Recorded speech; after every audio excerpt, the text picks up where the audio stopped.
Shri Swami Samarth. April महिना आता जवळपास संपलेला आहे आणि तापमान बहुतांश ठिकाणी 45 डिग्रीच्या पार गेलेलं आहे. दुपारी बाहेर पडणं म्हणजे जणू आग ओलांडल्यासारखं आहे. आणि सगळ्यात भयंकर गोष्ट म्हणजे आता रात्री देखील थंडावा मिळत नाही. 2026चा उन्हाळा एवढा भयानक का झाला आहे? हा फक्त नैसर्गिक बदल आहे की हा एखादा मोठा इशारा आहे, हे आपण या व्हिडिओमध्ये पाहणार आहोत. पूर्वी उन्हाळा म्हणजे गरमी, पण आता उन्हाळा म्हणजे त्रास होतोय. सकाळपासून कडक ऊन, दुपारी प्रचंड उष्णता आणि रात्री देखील घाम थांबत नाही. हे सगळं अचानक झालेलं नाही. हा एक मोठा बदल आहे जो आपण दुर्लक्षित करतोय. पृथ्वीचं तापमान हळूहळू वाढत चाललंय आणि यामागे सर्वात मोठं कारण म्हणजे क्लायमेट चेंज आहे.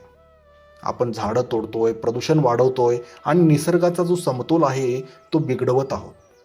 त्याचा परिणाम काय होतो तर उन्हाळा जास्त तीव्र होतोय, जास्त दिवस उन्हाळा टिकतोय आणि असह्य असा उन्हाळा जाणवायला सुरू झालेला आहे.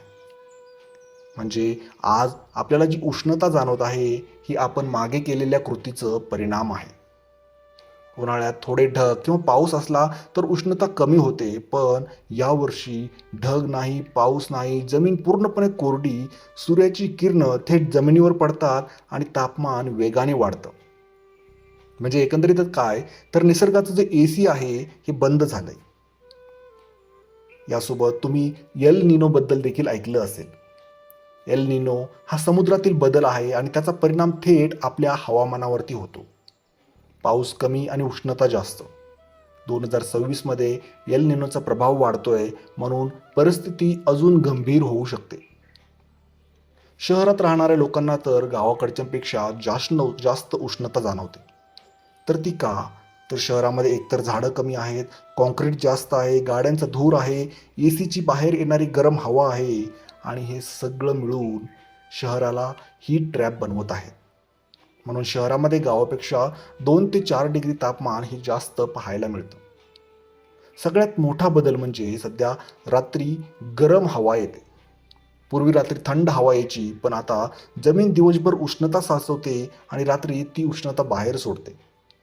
शरीराला आराम मिळत नाही आणि आजारांचा धोका त्यामुळे वाढतो. वैज्ञानिक सांगतात पुढील काही वर्षात उष्णता अजून वाढेल.